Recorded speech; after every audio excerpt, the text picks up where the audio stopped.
All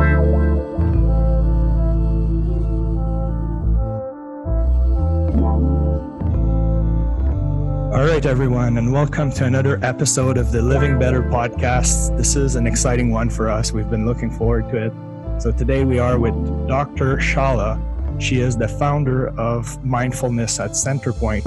It's a center that's basically dedicated to the practice of mindfulness. And we are with Carroll, who's a teacher that teaches one of the methods that you guys have, which we will talk about in the following moments. So if we can start by you to introducing yourself, maybe your background a bit, what brought you to mindfulness and being interested in that field,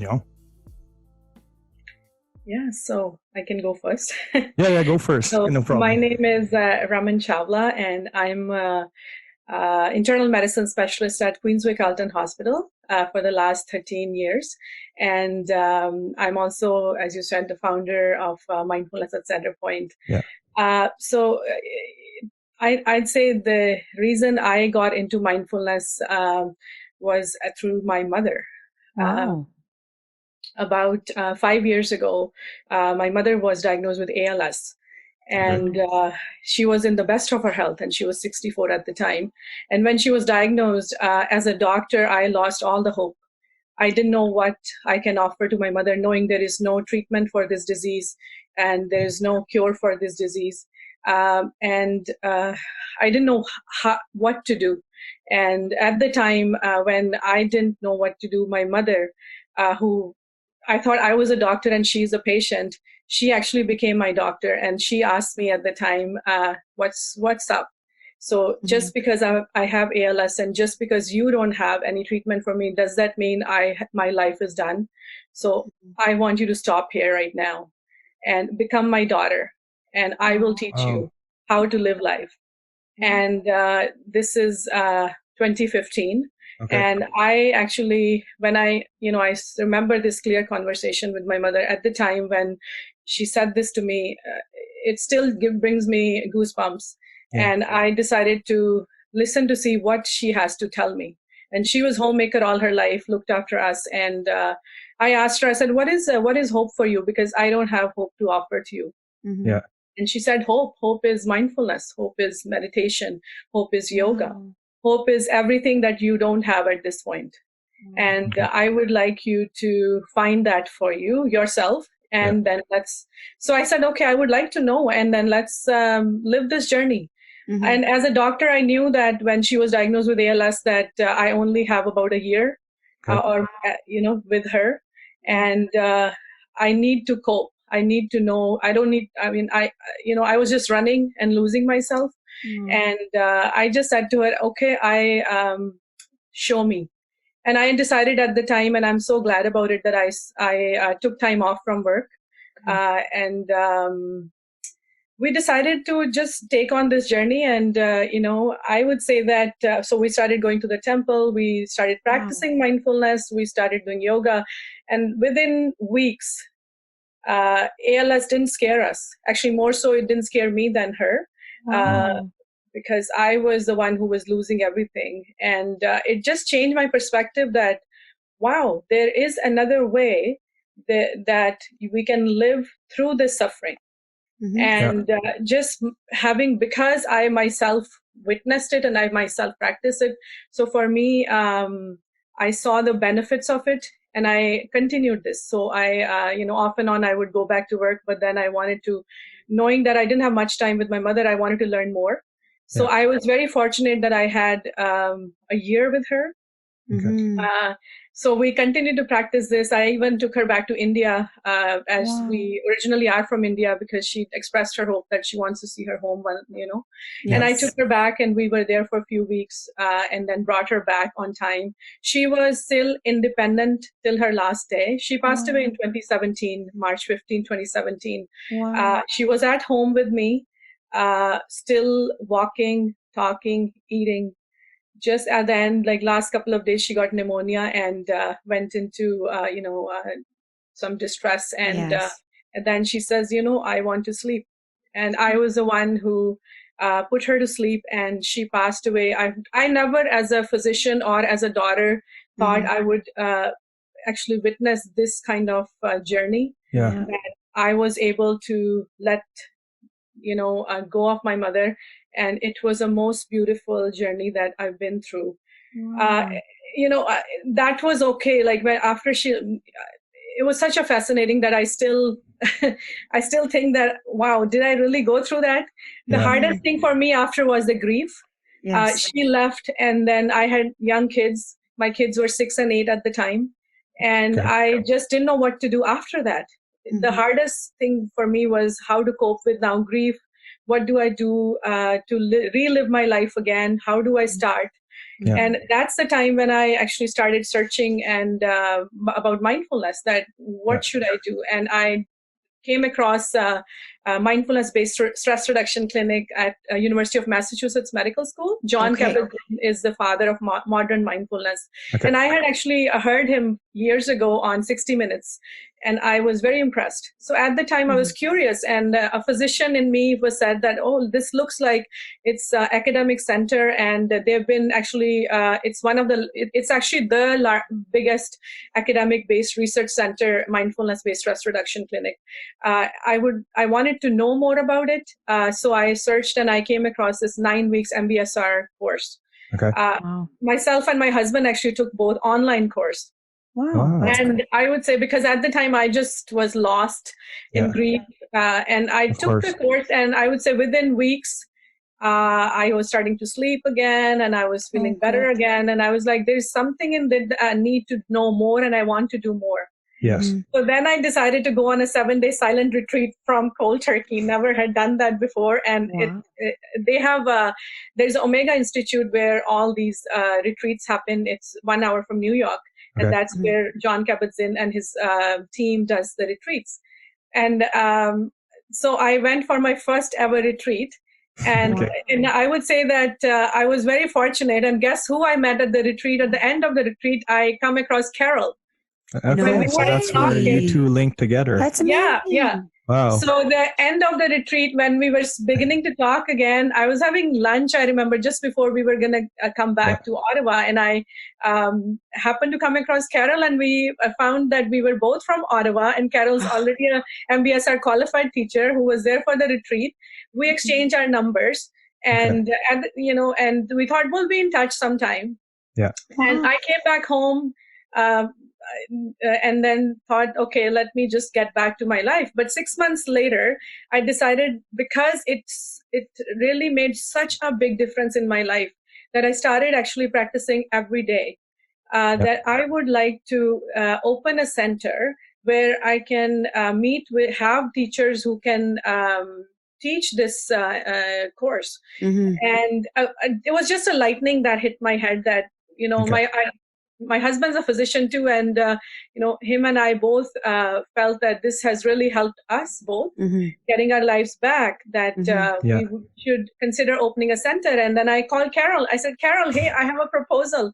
Would you like to join me? Because I would love to have you join me at the center, and so we can actually together teach mindfulness. And that's amazing. That's how the first person to join me was Carroll. And it's been 2 years, and we do have 2 more teachers who teach mindfulness at our center as well. And we have, I would say that I have not looked back. The more I practice, the more I want to do it, because it's just made a big difference. It's almost like living your life second time, with a perspective on how precious life is, and not judging myself. It's okay. We all make mistakes. We all, we all are human beings. Suffering is part of life, but that doesn't mean I don't have the right to live my life again. Of course. So mindfulness for me has given me a second life to live again. So I'm going to stop It's here. so beautiful. That's so inspiring. It's the best introduction, because now we're all excited to know more about mindfulness, So if we talk about mindfulness, just so we explain to the listeners, what is it in your point of view? Like, how would you define mindfulness or explain it? So is it me again still? Or whoever, maybe Carole. Carole Let's Carole give your take on it. Okay. Hi, everyone. Hi. First of all, I want to thank you both, Jodi and Matt, for doing this, making this. It sounds like this is something very personal and that you're extending towards others as well. And so I commend you on that. And Thank you so for much. taking Yeah, the it was ball. a journey for us too. Yes. Absolutely, and you're taking it and you're going with it, which is wonderful, and it'll help Thanks. others as well. Mm. So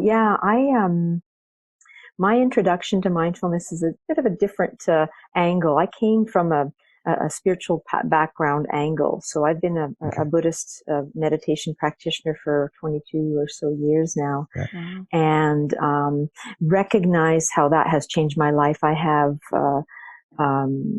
post-traumatic stress disorder and a lot of difficulties with emotional regulation when I was younger. And so this is when I started to meditate and learn more about it from a spiritual perspective.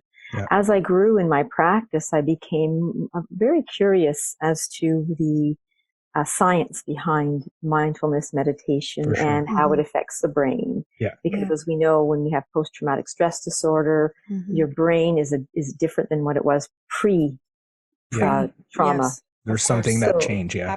Absolutely. And so so I became quite interested in the science and went back to school to do a degree in psychology and a master's in counseling. And I did a stint in some doctoral studies and engaged in studies that had the intention or the objective was to look at and study the brains of people through MRI pre and post 8-week or the 9-week mindfulness-based stress reduction program.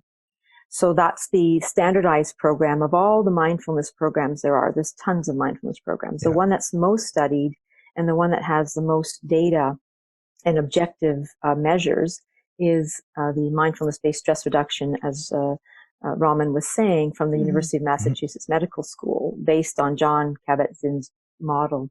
So that's the model we used. And it's funny because I became so interested, I started practicing. I mean, I already practiced meditation, but I was practicing the mindfulness-based point of view.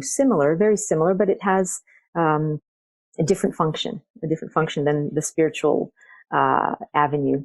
So I became so interested that I actually abandoned my PhD program to reevaluate my life. So for me, there was a point there where I'm going to reevaluate my life because this is so meaningful and it has so many benefits based on the studies that we had already conducted. And I thought, I have something else that I need to do here. So that's when I left that program and did a master's in counseling instead.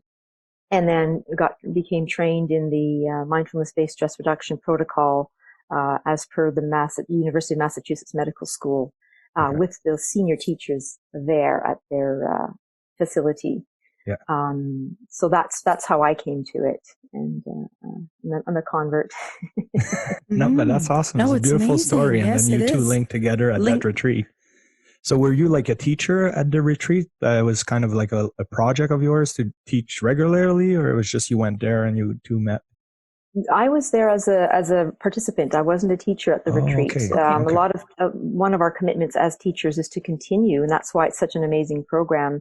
Yeah. The teaching program is that you're required to continue to update and stay in contact with retreat and your own personal practice. Okay. A lot of people, you can't just become a teacher and decide to teach without practicing. Yep, for sure. That's where it's a very authentic program, and that's why I've put the time and money into that particular training. But as you were asking, oh, sorry. No, you go ahead. Sorry. Well, you were asking about mindfulness and what does the definition, and there are several definitions of mindfulness. But basically it's about being aware and present to moment occurrences with acceptance and non-judgment. Okay. So Jon Kabat-Zinn's definition is basically paying attention with intention, so on purpose, to whatever's arising in this moment without judging. Mm-hmm. Okay. And so the 8-week program or the 9-week program is based on that definition.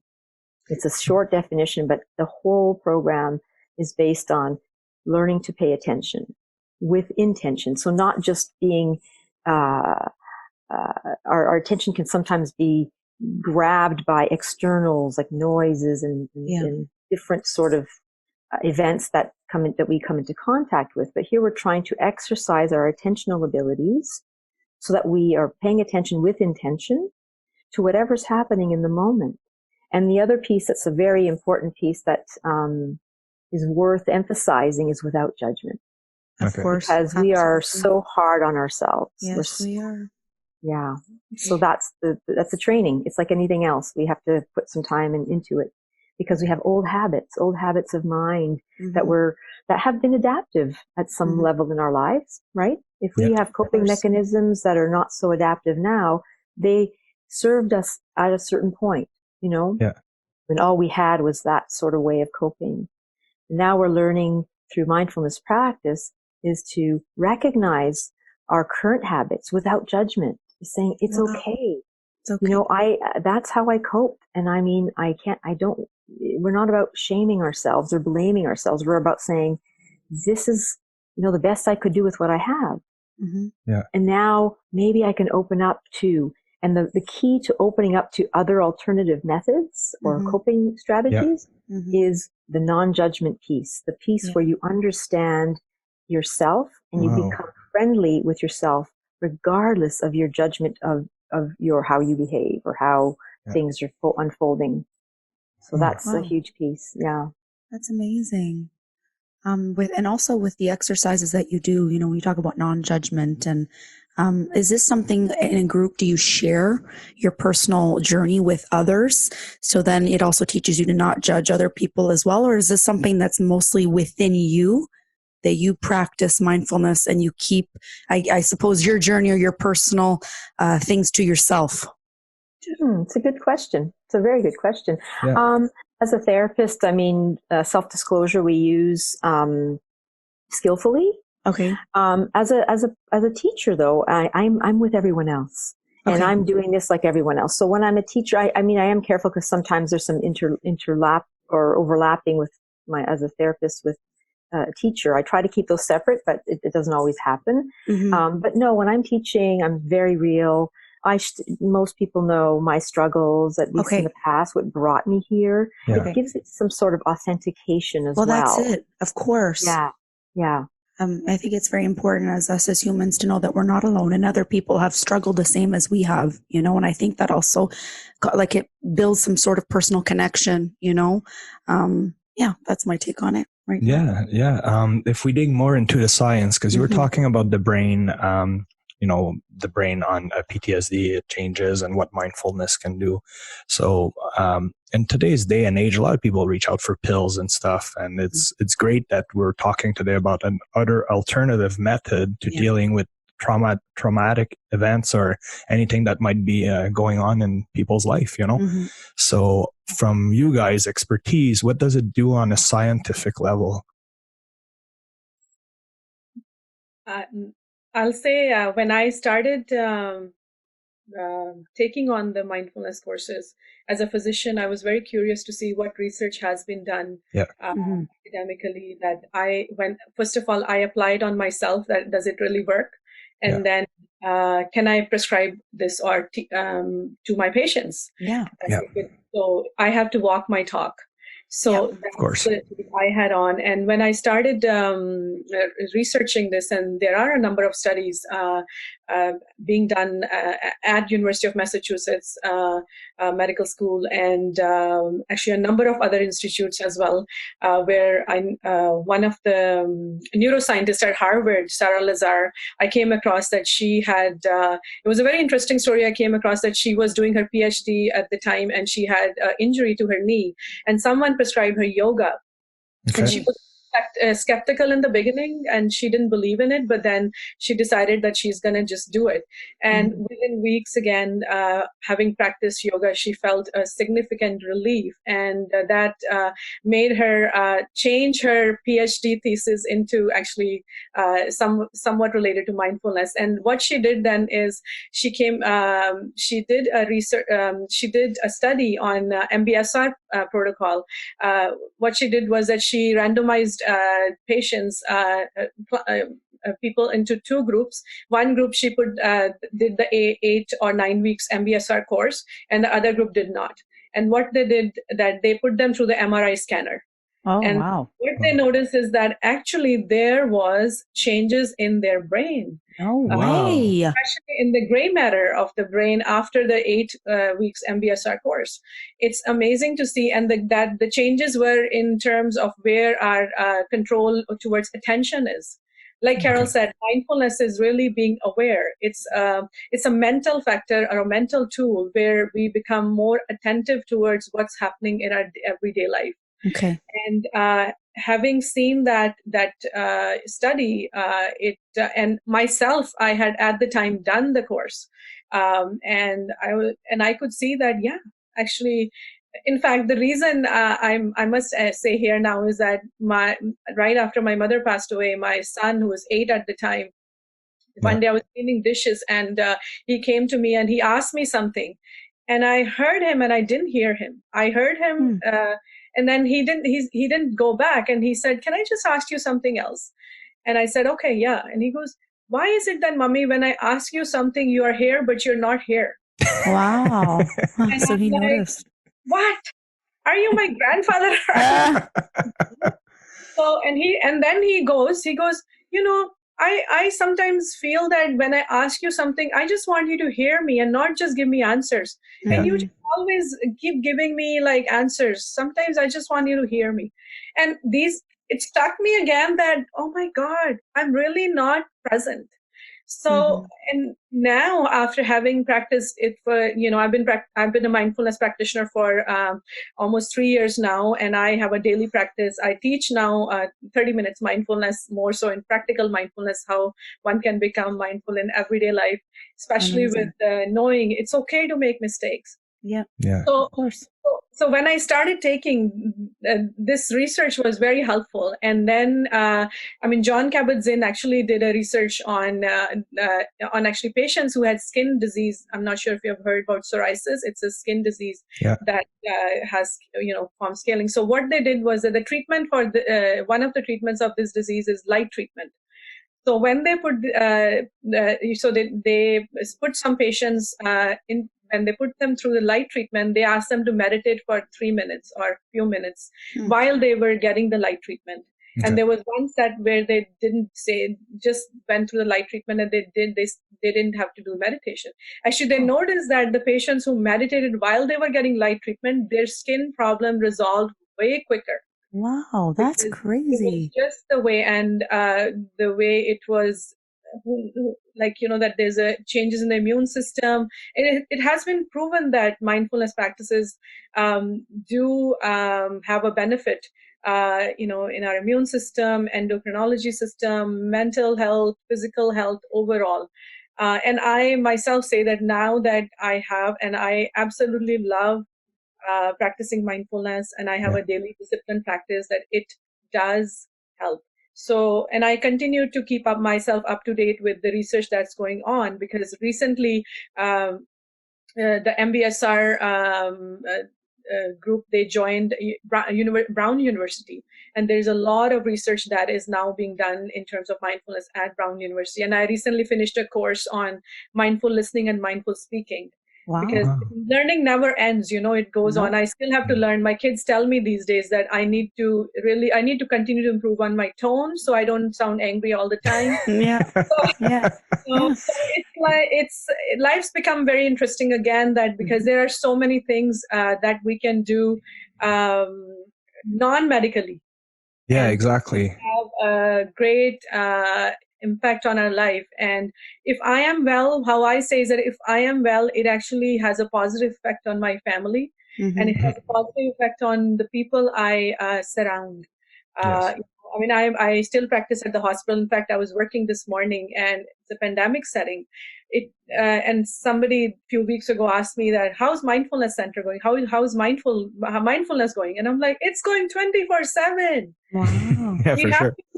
We have to now actually be more mindful in the sense of, so that we don't lose ourselves in the chaos that's going on every day. Yep. Because we don't know, these are uncertain, tough times. Yep.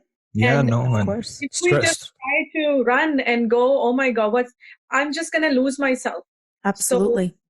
every day it's like, okay, like if I tend to, and I avoid listening to too much news because it's Good. just, Yeah, and it's all Absolutely. stress and negative Absolutely. stuff. it's all the same or it's worse, but I don't want Yes. to, I want to know what is happening today and I Yeah. keep myself up to date. Yeah. And so that's, I would say, in terms of research that has been done and is being done, that how mindfulness practices can help us or improve our everyday life.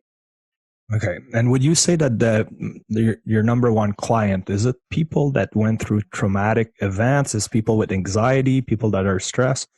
It's like, what brings people to mindfulness? Yeah. You want me to go ahead? Okay. Go So, ahead. you know, that's one of the things with the program is that what they tried to do is they didn't want to make it so that this is a group for anxiety Yeah. patients and this is a group for people who have depression, or this is a group for people who have pain. Okay. They've created the program so that everyone is welcome to join, and it's so universal, like suffering and the wish to be happy and the wish to avoid pain is universal. So we, instead of kind of specializing, there are some groups that eventually we specialize, say for addictions, but in this particular program, it's all walks of life. So people will come with some very difficult historical background traumas. Now that in as myself as a teacher and as a therapist, I'm careful. I bring everybody through sort of like an individual interview to see if this is a good fit for them at that time. If they're in full-fledged addiction behaviors, I would recommend that they have at least, if they don't have support with the therapist at that time, that it's probably not a good time, because the practices are very experiential. People will come to the program again with anxiety, with depression, with meaning of life issues, existential questions. Yes, of course. How can I make my life more meaningful? And Yes. I'm not particularly anxious or depressed, but I'm out of sorts. So how can I, and there are people who have pain conditions, people who are wanting to establish a certain intention with their own lives. And so, but we do go through an interview process just to see, is this a good time? Because as I said, it could bring up things for people. And if they haven't been exposed to if they have trauma background, then this could just, bring it out in full force and in a way that could be dangerous for their well-being. Yeah. I haven't yet refused any. Well, there was one person that I did recommend they take it at another time. But other than that, there have been people who have trauma backgrounds that have come. But because I have the psychological background, I could gauge whether or not this is a good fit and work with them individually to tailor a few of the practices for them. So just to talk about a little bit, the practices, mindfulness is a concept. Yeah. Yes. And some of the research that Dr. Chawla was referring to are these objective measures, which is what makes this program, the Mindfulness-Based Stress Reduction Program, the MBSR program, so interesting, is that it provides objective measures, right? And so scientists will, like, as I said before, I came from a background where I had the inner scientific knowledge because I knew it worked. Okay. When I went to study, I received the benefit of learning the objective science. So that's what people want to know. Why would I spend my time, lying down and meditating or doing a sitting meditation or a breathing meditation? I want to know, give me the currency. So we have those objective measures based on the scientific journals. And that's good. That gets people in the door sometimes. Because just mere faith in this program that people don't necessarily buy into it. But what happens is after their first couple of weeks of actually practicing, that we meet once a week, they practice between our session and the next session. Yeah. That's where the real data comes in, the inner data the sort of the subjective measures that people can say, I'm more calm, I'm more, generally more content. When I'm not calm and content, my recovery period is much less. Yeah, it's quicker. Of course. It's quicker. I can really invest in my life now. Like it sounds like these grand statements, but people have made such statements based on how, again, it's what you put into it is what you get out of it. Absolutely. And so this is a very, as I said, experiential program. Yeah. And the real data, the real convincing element is how you experience it, how your perspective on life slightly changes. It's all about relationship. So mindfulness is about relationship too. Yeah. Okay. The event, what I'm coming into contact with, and the relationship to myself as someone who's experiencing these things. And through that, it affects our relationships with others as well. But it's how am I relating to this unpleasant experience? Can I bring some curiosity to this unpleasant experience rather than judgment? Yes. Judging that this shouldn't be happening. Right. Yes. Absolutely. And one of the things I like to share in the classes is that, the definition of stress is so subjective. We all have a different take on it. Yeah, but from a definitely. mindfulness perspective, we look at stress is when I grasp at or expect things to be other than what they are. Yeah. That is stressful. If you can imagine thinking about an experience you've had where you wished it were different, that is what causes the inner tension because you're here, but you want to be there. Yep. Right. Yeah. And that causes tension in and the body gap and the between, mind. right? The gap between those two state of mind that creates more negative thoughts or anxiety, right? Absolutely. And I'm glad you said that because that's exactly what happens. When we feel that experience of stress, the body will register it for sure. Yeah. And then the mental sort of cognitive piece where we start to now impose a judgment, impose a narrative or a story. Yes. So if I don't want this to be happening, I'm going to now start to gripe about it and remind myself that this shouldn't be happening, that something else should be happening. And then we get caught up in this sort of never-ending negative cycle. feedback Of course, loop. yes. I totally get it. Yeah, they were saying, I was reading a book and I was talking about personal development and stuff. And I was saying that whether an experience is real or not in your brain, it registered as real. As real. So if you have an experience or you're telling yourself a story repetitively that's very negative, even though that story has shouldn't be there at all, you will start feeling like that. You will start experiencing those feelings. Every day will be, the same thing because you're repeating that story in your head. So from a mindfulness point of view, I guess accepting that and then trying to change it in something more positive, is that what you would try to do with someone like that, let's say? What's interesting is that, and this is a very different approach than, say, some cognitive behavioral approaches, which are fantastic because mindfulness does have a cognitive behavioral component to it. Okay. The cognitive behavior approach will say, change your thoughts and then change your behavior, right? Yeah. Okay. From a mindfulness perspective, and this is the beauty in this program, it's amazing, or this concept of mindfulness is that forget about changing anything right now. Okay. Just notice what's here. Because if we're too intent on changing our thoughts or changing our behaviors, we're not getting to a point of a solid understanding of what is the thought, what is the behavior. It's like we're running away from something that's here. That actually can cause more stress as well. Absolutely. So we allow ourselves, like in the program itself, there's 8 weeks or 9 weeks with the orientation. For the first 4-5 weeks, the emphasis is on just noticing. Wow. Don't come here to self-improve. You're not broken. Okay. Right?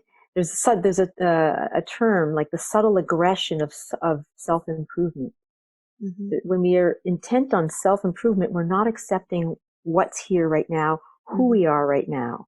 And the only way that change can happen, actually, is if I can accept myself as I am.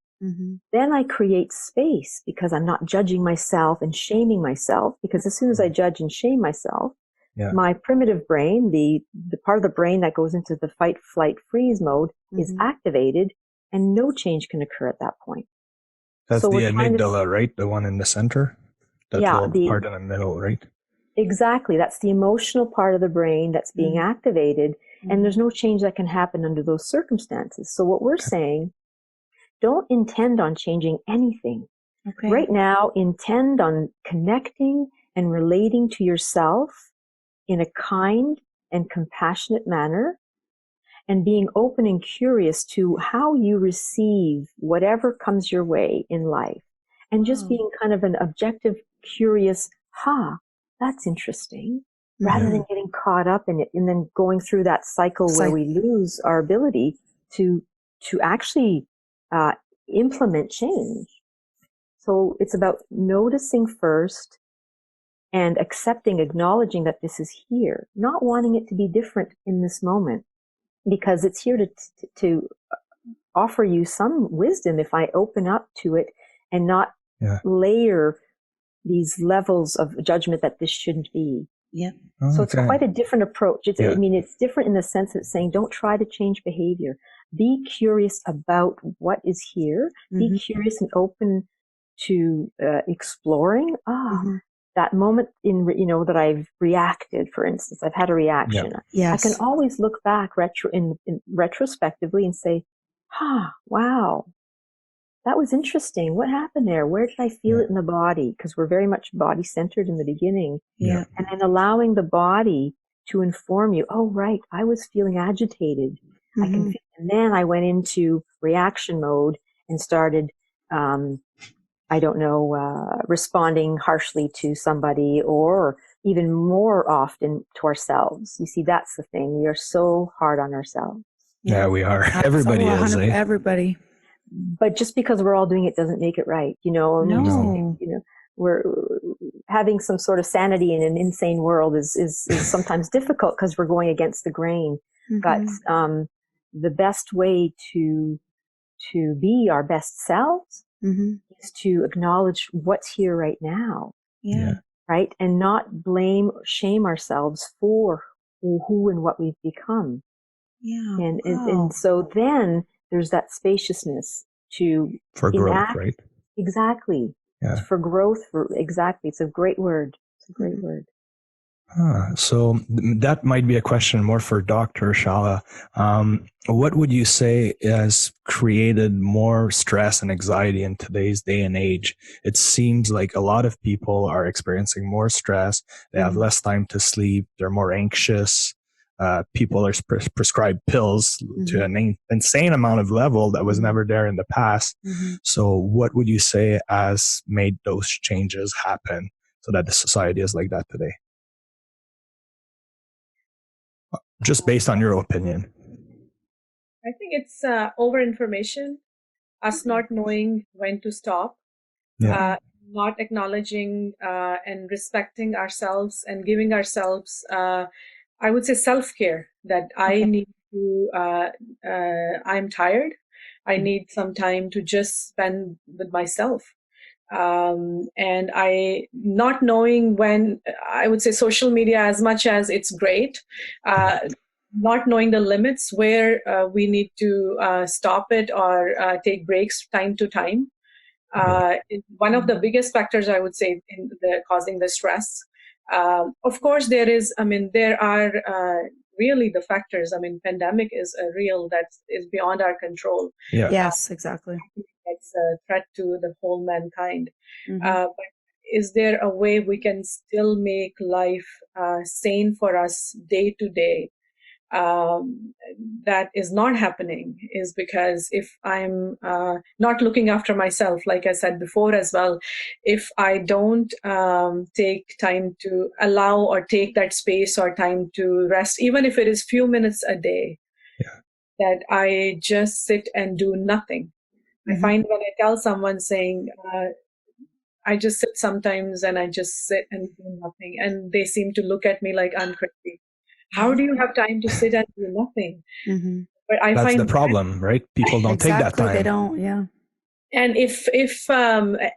and again, continuously running and wanting more, don't knowing where it is that I'm satisfied. And again, medical issues, right? So if we're not giving ourselves enough sleep, if we're not, nutrition is very important. Yes. Again, having meals at proper times and actually acknowledging that you're eating the meals, not eat while running. Yes. Nutrition, Or eat while driving. exactly. And not checking my phone while driving. So if I'm not sleeping, that's going to go on next day. Continuous pouring of emails, continuous pouring of, I just feel, I think it's really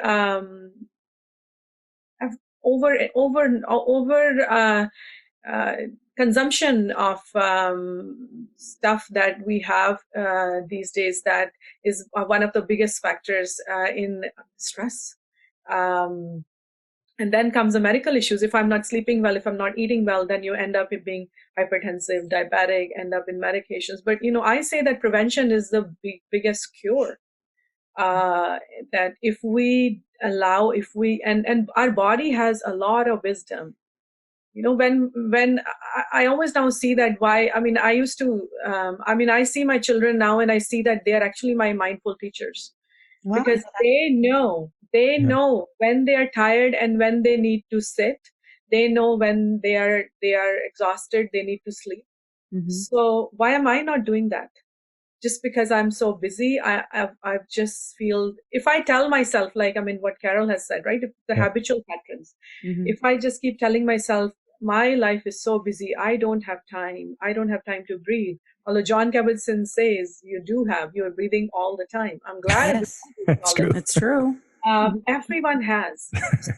So just, time to time, taking a mindful break, which could be in the form of, eating a nice, delicious snack, or with 5 minutes of just sitting or even breathing, can alleviate the stress that is happening. And it's once you actually get on this, as a physician's perspective, I never thought that this would, and I swear, because I'm living that life. Yeah. I never thought that, yes, this actually could have made a big difference in my life. I actually thought I would never be able to live my life. My mother was my best friend. Aww. She was, my soulmate. Yeah. And I thought, I am done.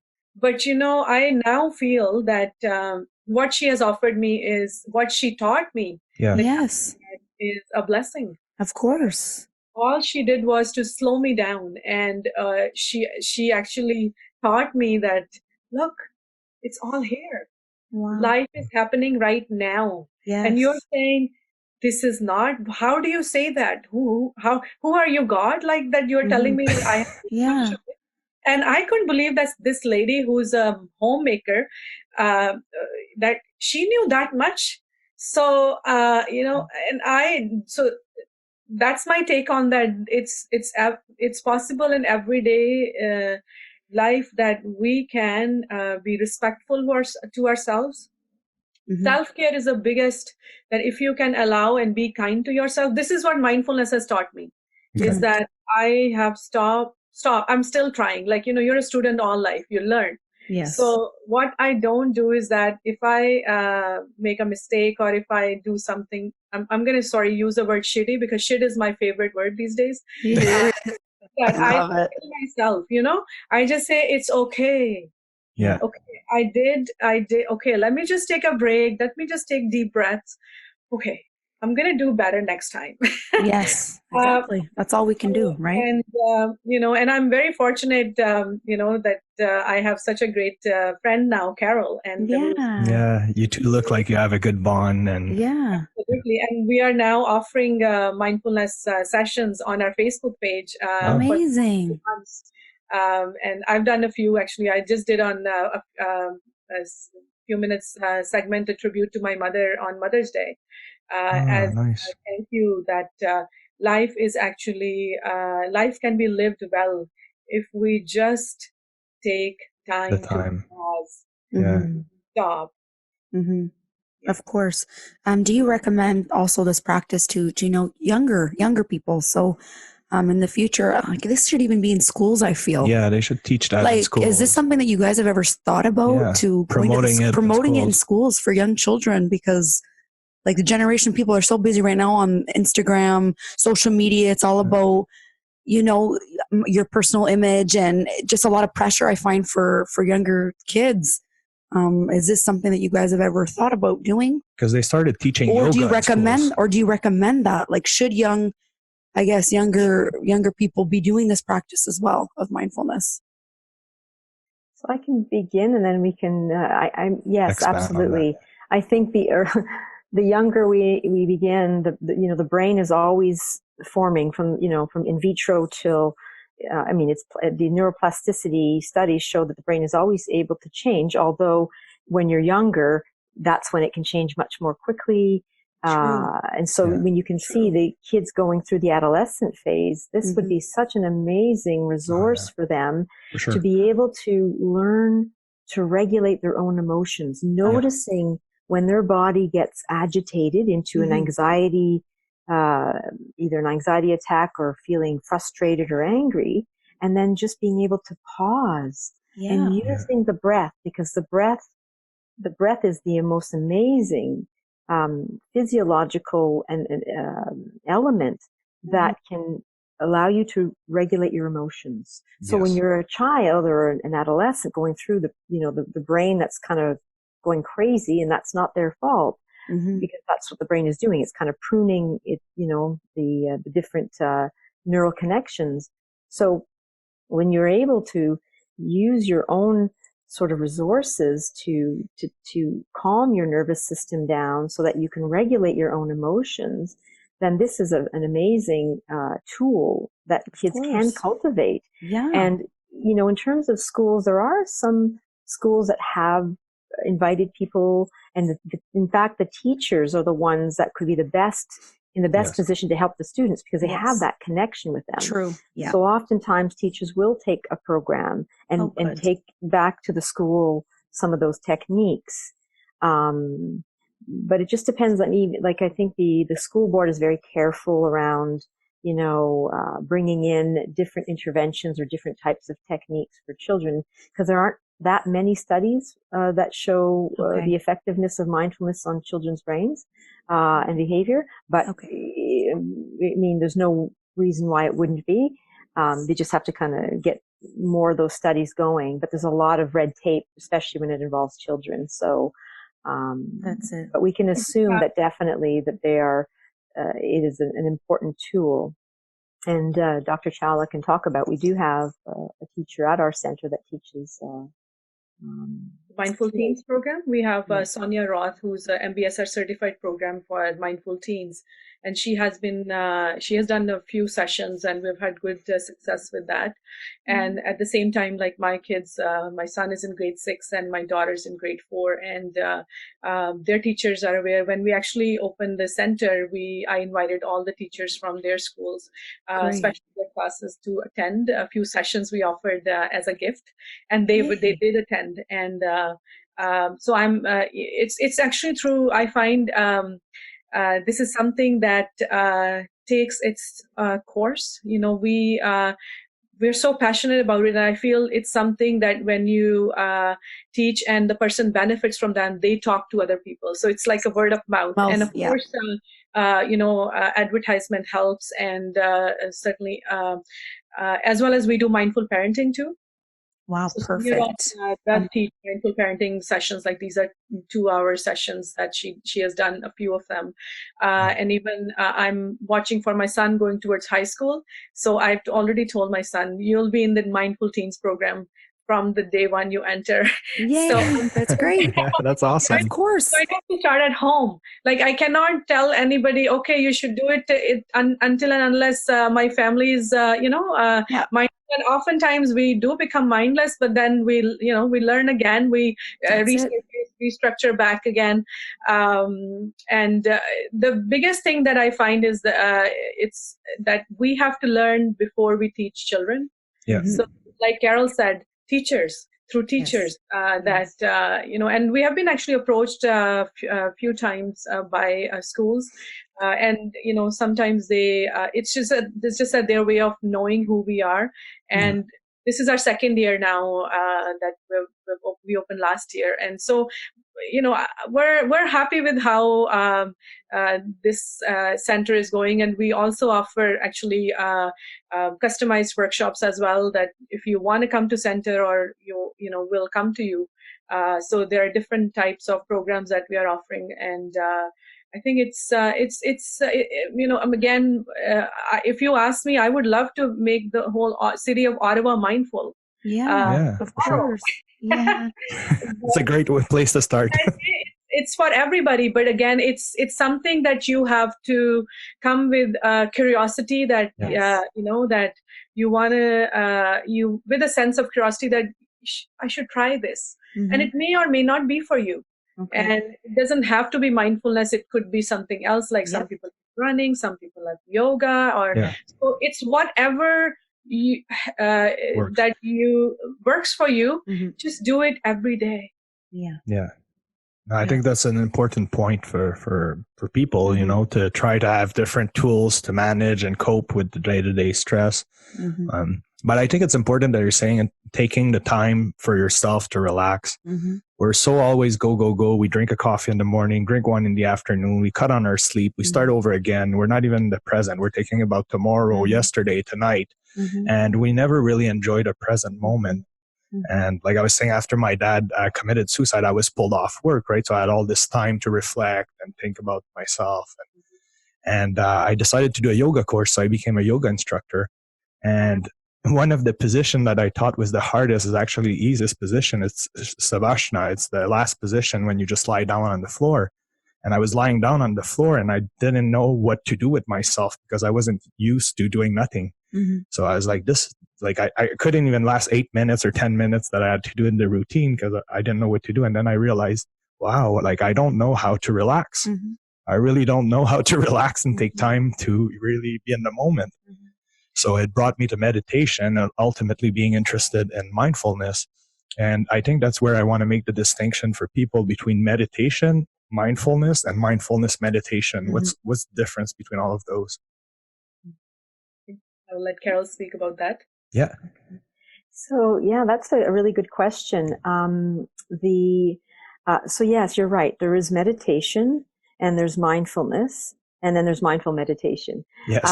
So as Dr. Chawla was saying in the beginning, mindfulness is a mental factor, just like attention, feeling, intention, motivation. Those are mental factors. What that means is these are things that are always they're circulating in our state of awareness when we are aware. So the whole point of mindfulness is to become aware, so that you're aware of when you are being mindful. You're aware that that you are attending to this. You're aware that you are intending. So mindfulness is basically, we could say, almost the resultant aspect of mindful meditation.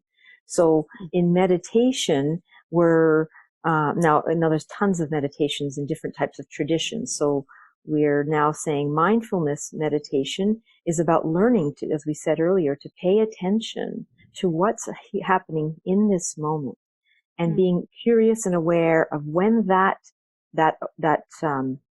contact you have with whatever arises.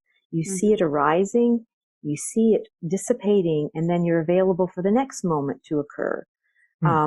Now, meditation is so important because we can't be mindful without practicing a certain form of concentration, a certain discipline of simply being, without needing to fill the space with doing, without needing to fill the space with thinking, and all kinds of different ways of distracting ourselves from what's happening right here.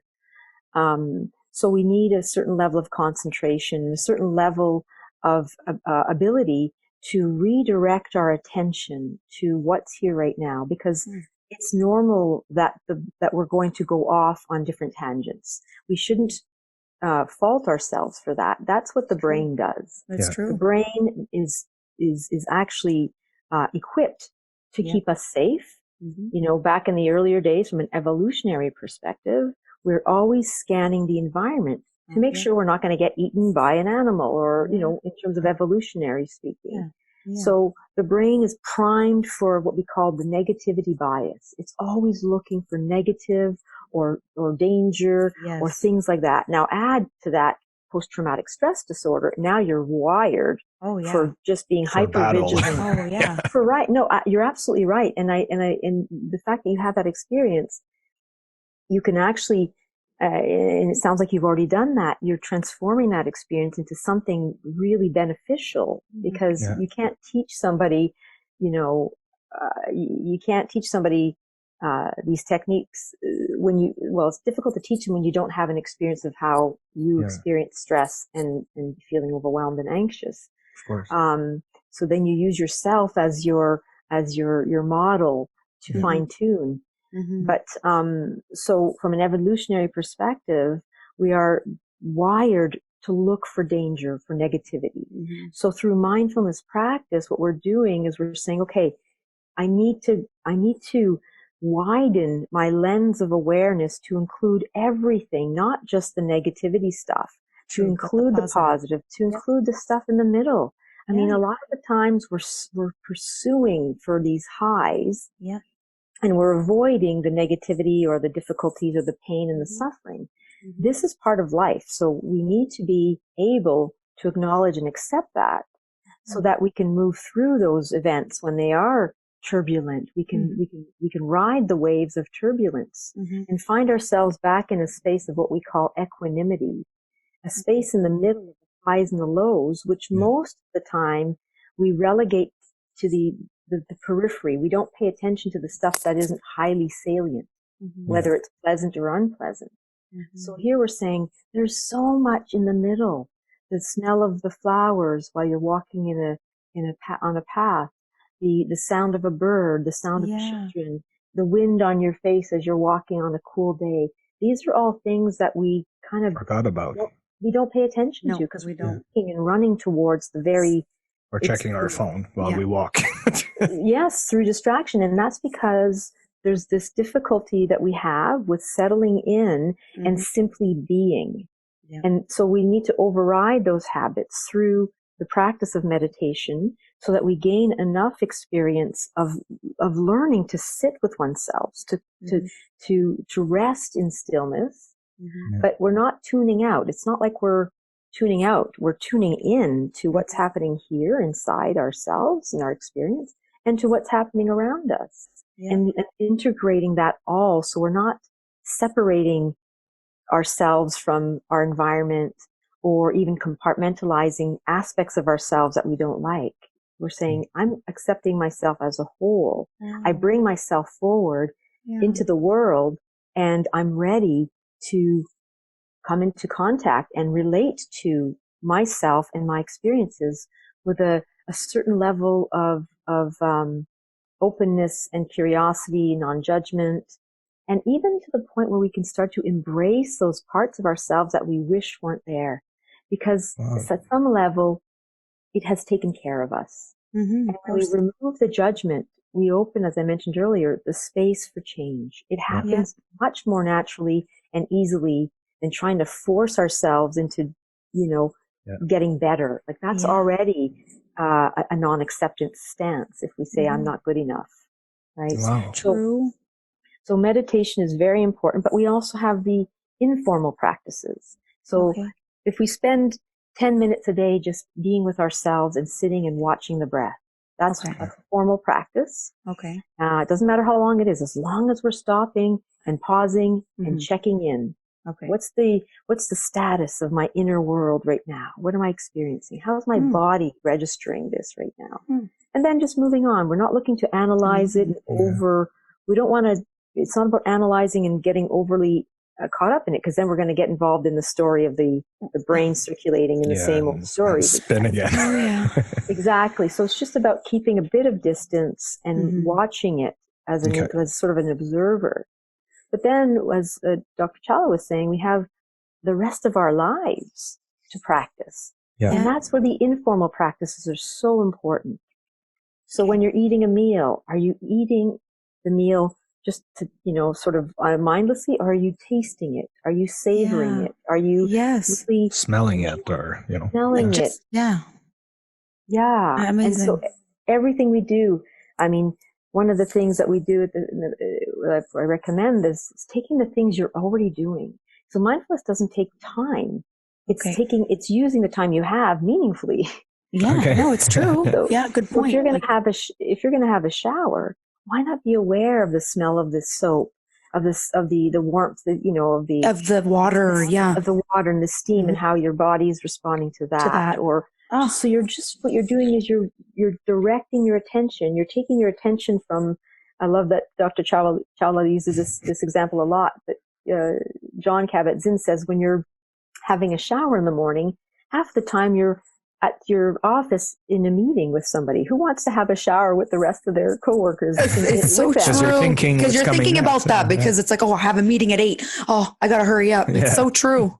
Exactly. And you see, the thing is this, it doesn't take longer to have a mindful shower, right? It just means, and it doesn't, you can't, when you're, as you say, if you're in your office and worrying about your meeting and all that, you're losing and this is currency now. Our moments is like money. It's currency. It doesn't come back. It doesn't regenerate. No, so once this 100%. Moment has come and gone, it's gone. You can deduct that from your life. Yes. Right? So if we're so intent on pursuing and moving ahead into the next thing, we may as well be moving ahead into our grave.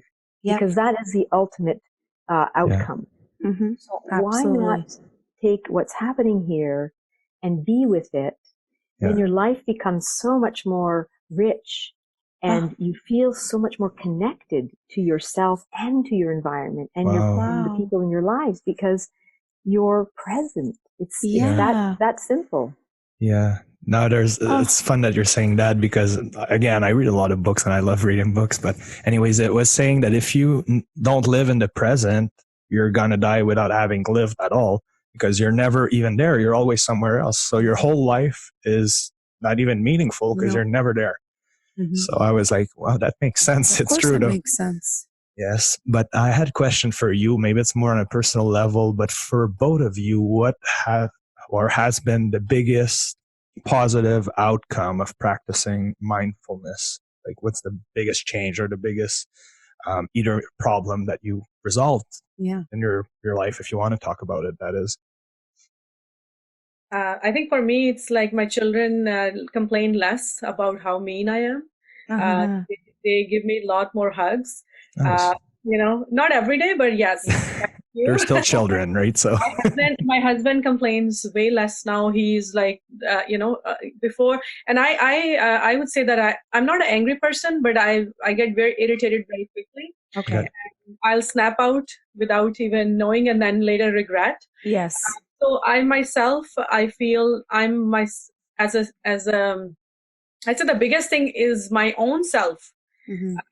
Seeing that I wake up and just by bringing myself to the present moment and not losing myself and having the gratitude, feeling the gratitude that no matter what I lost, seeing who is in my life and the supports I have, the friends I have made now, it just makes life so worth living again. And I think I almost feel like I'm just walking, talking mindfulness now.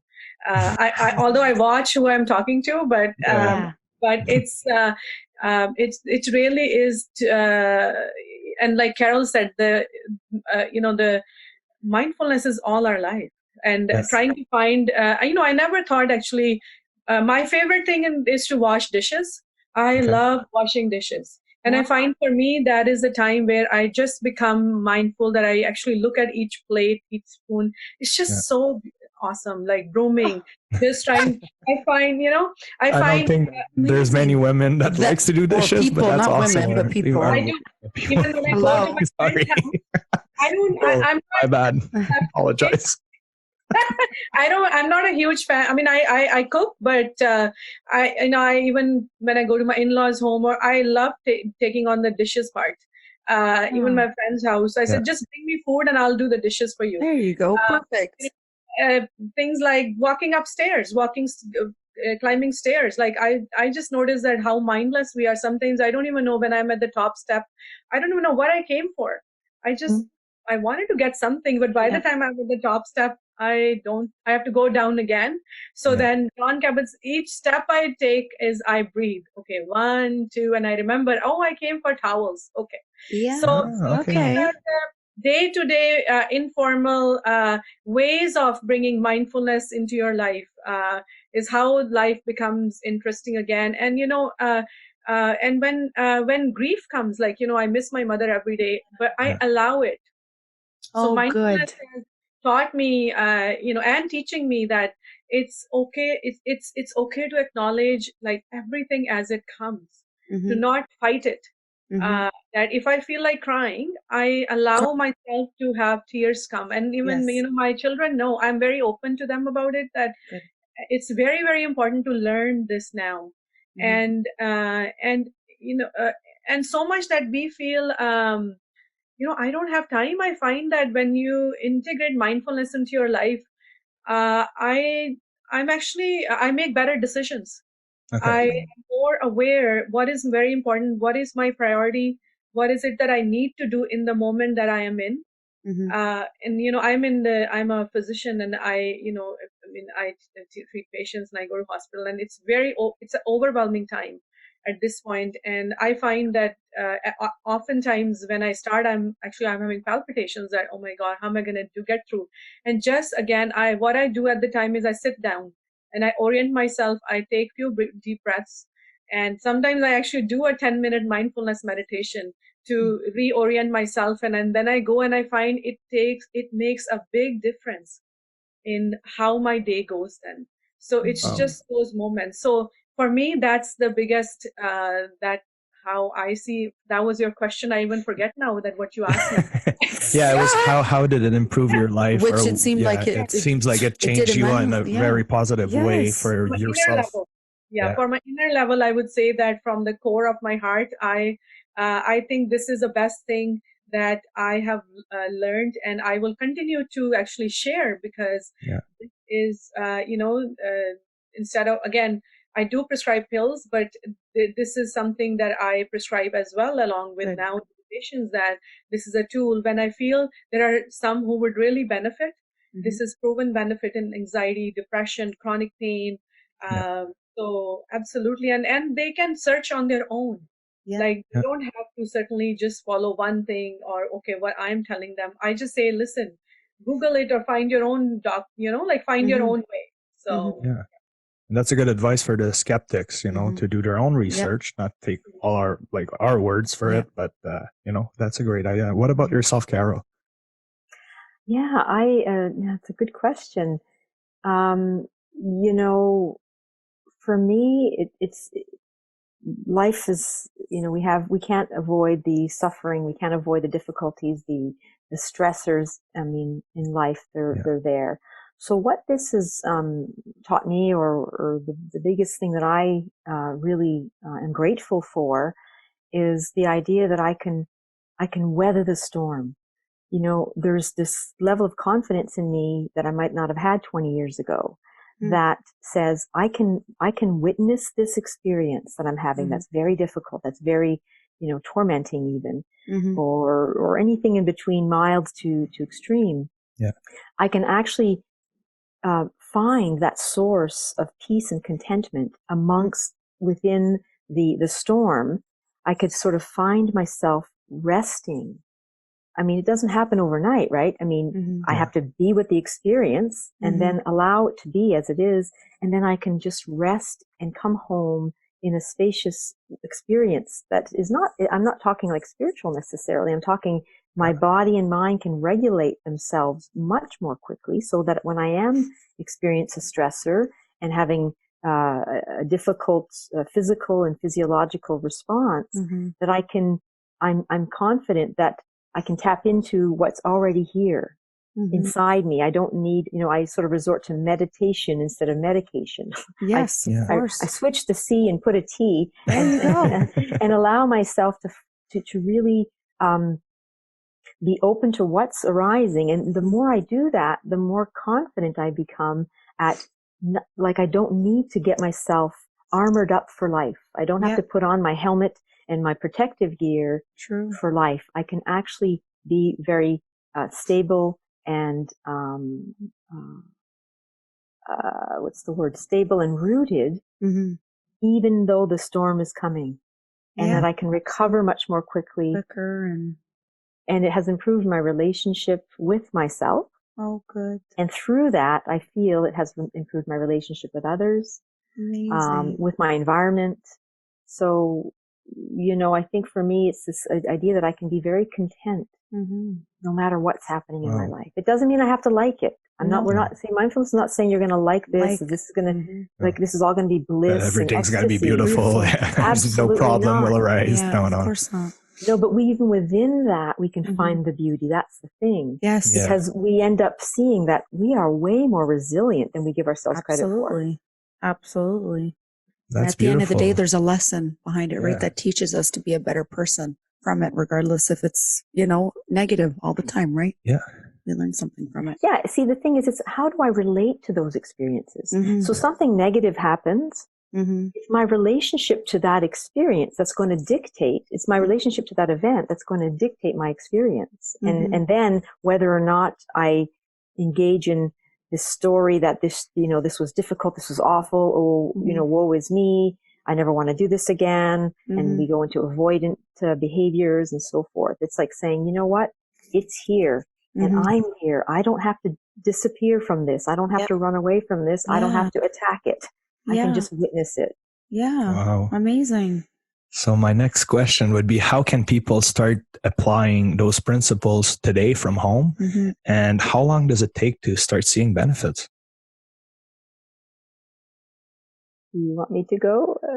Yeah, we're three people, so it's like, who talks? Okay. Go ahead. Well, I mean, as someone who's been teaching this for a while, my first suggestion for people is that they come with an open mind, with no expectations, because as soon as we have an expectation, we're setting ourselves up, for giving it up, basically.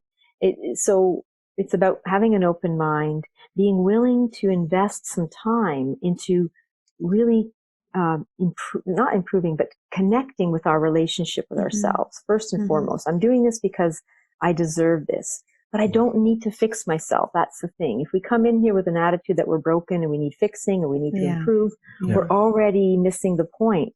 The point is, I am who I am right here, right now, and that is perfect.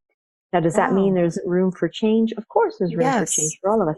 But if I come in there with an attitude that everything is as it is now, and then we can allow our own wisdom to dictate, how might I want to tweak this part of me? How might I want to change this? Because it's coming from a place of wisdom rather than a place of pressure that we're not good enough, right? So we come in it with a place of being good enough. Amazing. And then the practice is like, it depends if somebody's just doing it on their own. One of the biggest things that I would suggest is just taking time to pause throughout your day. So we're always doing something throughout the day where we can associate it with stopping. So every time we check our emails, before we do that, take a pause. Literally allow yourself 3 minutes to just stop. And we can remember the acronym STOP. So S for stop. T, take a deep breath. Wow. Continue breathing. Bring your awareness to your breathing. So stop, take a breath or two or three. O, observe what's happening in the body and the mind as you take this break. You might even notice, oh my God, I've been rushing. Now it's my first pause. Yeah. You use that as a way to say, okay, I need to now kind of recalibrate, re-regulate my system. So you observe how your body's registering this, how the mind is it busy? Is it tense? Is it scattered? Just observe without judgment. And then P, proceed. So if you were going to check your emails, proceed to checking your emails from the space of having paused. Yeah. That's great. Yeah, that is anything great. we do. And now the time benefit is this. This is a practice that requires consistency. So if we do it once a week and never come back to it except on that one day, that's not enough. It's like an exercise program. It looks like you two are pretty fit. So, you don't just, Yeah, so you have like a sort of regiment where you keep it consistent. Yeah, of And course. consistency is more important than how long you do it. So Okay. if you were to give yourself 5 pauses a day of 3 minutes, it's better than doing, twice a week, 20 minutes. Okay.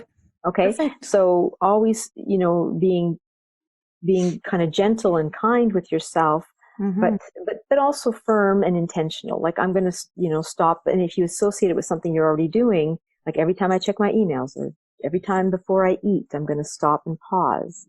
So those are sort of informal practices. Now, if you want to increase the benefits, it is important to do some formal sitting meditation. And even if it's 5 minutes of sitting with literally on your chair, lying down, whatever you're doing, it doesn't matter. You don't have to be sitting in a full lotus position like the Buddha did when he attained enlightenment. Yeah. It's just about, pausing and being with your body and focusing on the breath, because the breath is the biggest thing that's going to help you regulate your nervous system. And most of the time, our nervous systems are so high that we've become adapted. We've adapted to this high level of intensity. So we're now learning to say, okay, now I'm going to come home to this breath and use this breath to as my focus of attention. It's neutral. It's neutral. And also what's going to happen is you'll begin to settle the mind by associating it with the breath. And then you get the physiological benefit of the nervous system calming down through the breathing. Wow. Yeah. Well, thanks for that. Yes, Those thank are you. really good tips. Absolutely. Now, for people that want to take it to the next level or maybe learn the John Abbott method, right? That's what you guys are teaching.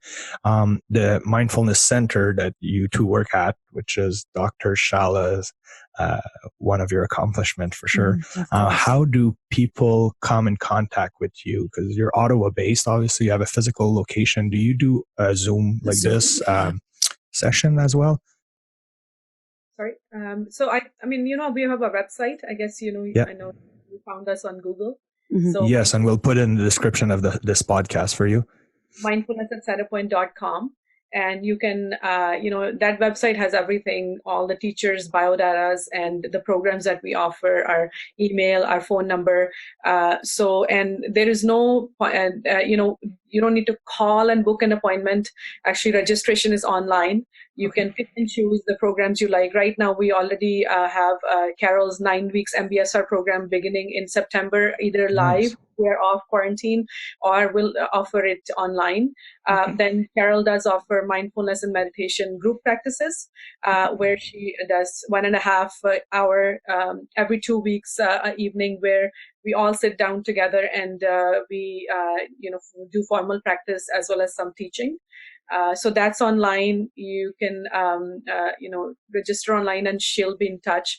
Then we have, I teach 30 minutes mindfulness practices during lunchtime, because we're offering programs that I find, not everybody has the time to their lives to come. But and then there's mindful parenting workshops and the mindful teens program, which is a 6 weeks program, 1 hour a week.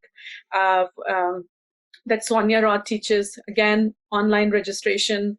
And myself and another teacher who's a mentor of mine, Sabina Wasserloff, she's a social worker. Her and I do actually 2-hour workshops where we integrate mindfulness with a variety of topics like assertiveness, saying no, mindfulness and resilience. In that, we actually coordinate together. That I do the mindfulness piece in the beginning. I guide a meditation, and then we do interactive presentation together. Oh, amazing! Amazing. So it's so these are different programs that at this present time we do have, and it's really through our website. And I mean, again, you can call us. We do get phone calls, and we answer them on regular basis. We have a great team. So pretty much, and email us. We'll be in touch through the email. Carol, myself, and all our teachers have access to email. Okay. So if our listeners want to get into it, they can send you an email. Maybe they don't know what kind of program is appropriate for them. So I'm sure you can direct them to the right program based on what you offer. Absolutely. So they just email us, and we do get inquiries about that, and then we myself or Carol or other, we have a manager who calls back and talk to them about their requirement, and we guide them accordingly. All right. Well, thank you so much for we being wanted with to thank us. you Yes. so much for taking the time to join us on this episode of the podcast so we can bring more awareness to mindfulness and the practice of mindfulness. Before we go, do you have any last words you would like to share with our listeners, either little tips, life advice, whatever it is, before we wrap this up? I guess I would I'll say that, I love animated movies, and my favorite movie is Kung Fu Panda. And I've seen, and I highly recommend, it's one of the movies that really teaches mindfulness to children. In that movie is my favorite saying. It says, yesterday is history, tomorrow is mystery, today is a gift. That is why it's called present. So mindfulness is being in the present moment without judgment and being aware. So there is, life is only lived once, and we just need to be kind to ourselves and appreciate how precious it is, and try to live every moment as it is, and not just the good moments. I think that in itself, life teaches us a lot. We grow a lot if we take the time to see the moments that we've made mistakes, or suffering happened, or something that we don't like.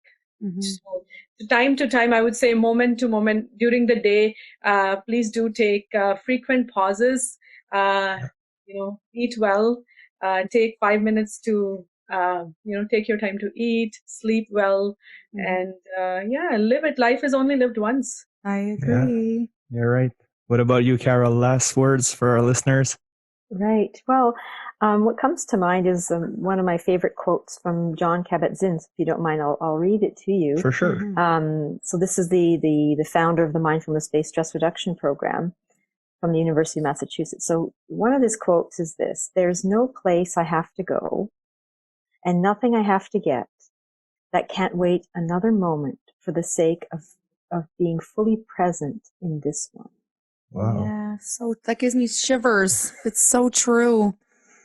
Wow. That's a beautiful quote. Beautiful. Well, thank you so much for that. Well, I want to thank you guys, seriously, again, for taking the time, and we wish you a beautiful day. Yes. Stay safe out there with the COVID-19. Everyone's into that period. So I think it's important for our listeners to take care of themselves, and you guys provided great advice on that note. So thanks a lot, and thanks for joining us on the podcast. Thank you very much, and good luck with your endeavors. Thank you so much. Bye, guys. Bye-bye.